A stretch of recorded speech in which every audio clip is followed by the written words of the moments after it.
Salut les collectionneurs, c'est Alex et j'espère que vous allez bien. Aujourd'hui, je vous présente la statue de Thanos, donc de chez Iron Studio au format 1/10. Une boîte assez massive, donc comme la statue, vraiment magnifique. Donc on a le portrait de Thanos juste devant. Vous avez le gant de l'infinité, donc représenté, Avenger Infinity War pour la licence. Et sur le côté, vous avez les pierres de l'infini. Et là, ils ont travaillé un petit peu la boîte, parce que je la trouve très jolie déjà, de par le portrait qu'on a devant. Vous avez à l'intérieur de chaque pierre, le reflet de chaque héros. Donc pour la pierre de l'âme, vous avez Iron Man. Pour la pierre du pouvoir, vous avez Star-Lord. Pour la pierre du temps, vous avez Captain America. Pour la pierre de l'esprit, vous avez Vision. Pour la pierre de la réalité, vous avez Thor. Et pour la pierre du temps, vous avez le Doctor Strange. Donc c'est super joli, c'est un petit plus, on va dire. Bon, après, on ne regarde pas les boîtes, on regarde plus la statue, mais c'est très joli. Derrière, vous avez la statue donc de profil, vraiment déjà qui donne vraiment le ton au niveau de la pose.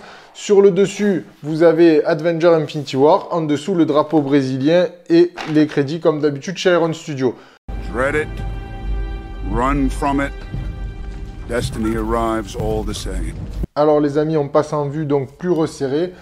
Donc là, je vous fais la présentation rapide donc du socle qu'ils vous mettent aussi. Vous pouvez l'exposer dessus. Moi, j'expose sans les socles, comme je vous disais. Avenger Infinity War, Thanos. Donc ça, c'est assez joli.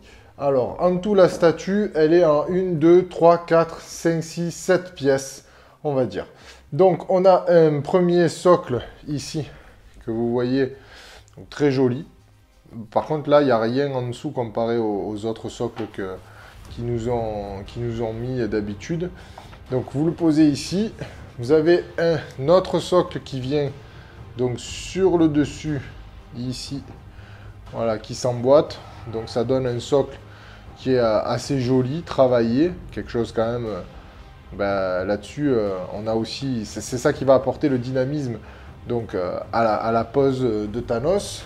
Vous avez ensuite, donc, alors ça c'est les flammes qui mettent là, donc à fixer. Alors ça, je sais que, bon, il y a des détrompeurs, mais c'est un petit peu galère à trouver à chaque fois. Donc ça, je pense que je vais vous l'accélérer parce que...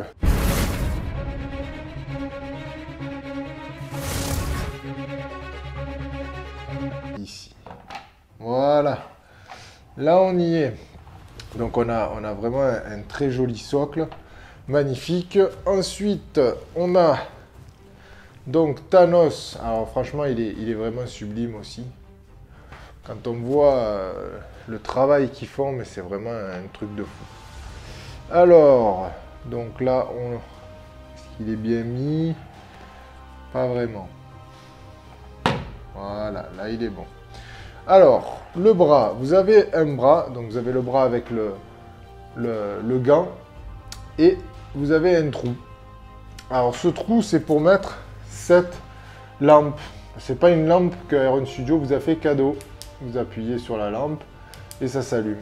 En fait, il faut la glisser ici, donc à l'intérieur. Alors le mieux c'est de la sortir, d'allumer et ensuite de la mettre à l'intérieur. Après, vous avez juste à le glisser ici. Vous avez un bon aimant, hein, franchement, là-dessus, l'aimant il est top. Et là, vous avez par contre quelque chose de sublime. Franchement... Voilà, on se retrouve pour la vue détaillée. Au niveau du socle, on a un superbe travail d'Iron Studio au niveau du paint, au niveau du sculpte. Comme vous l'avez vu pendant la séquence de montage, le socle est en deux parties. La jonction est quasi, on va dire, invisible à l'exposition, hein, comme vous pouvez le voir.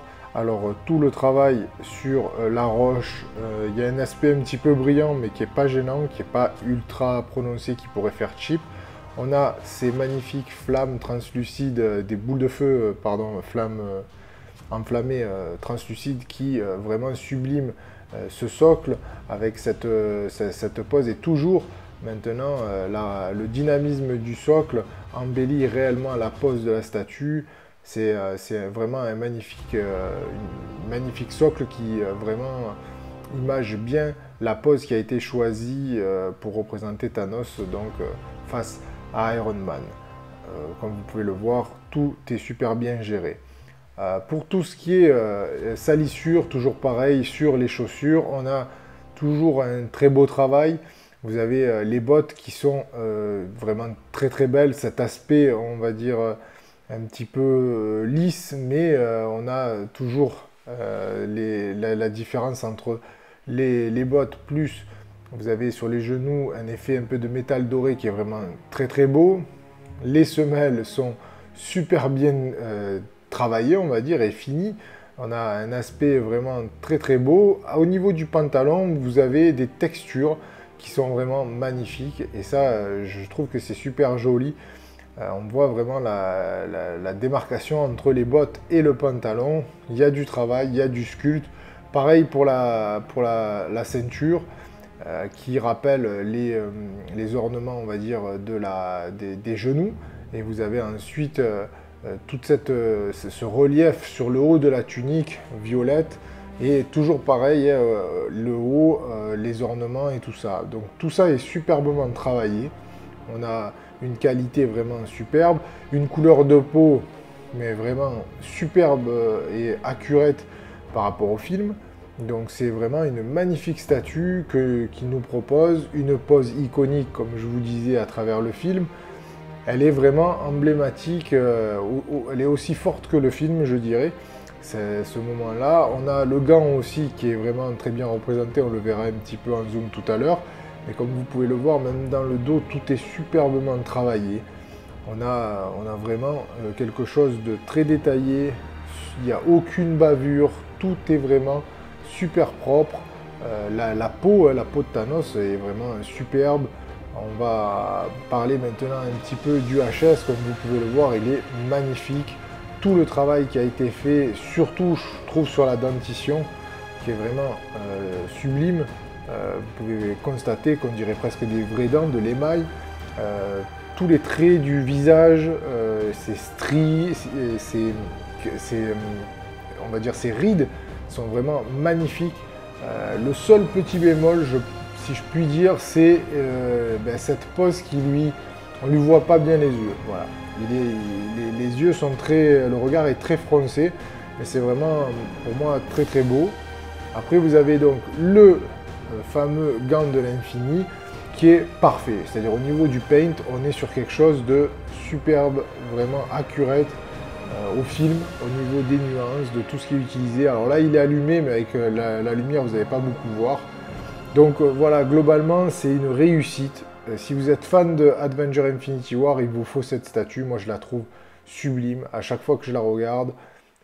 C'est vraiment pour moi une des plus belles statues de Thanos, même si celle de Endgame est très belle.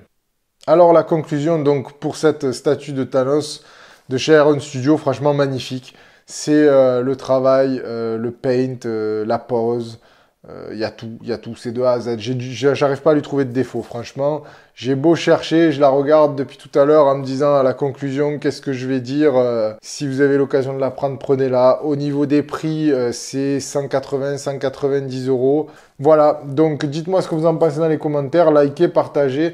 Je vous dis à très bientôt pour de prochaines vidéos et collectionnez bien. In time, you will know what it's like to lose. To feel so desperately that you're right, yet to fail all the same. Dread it, run from it, destiny still arrives. Fun isn't something one considers when balancing the universe, but this does put a smile on my face.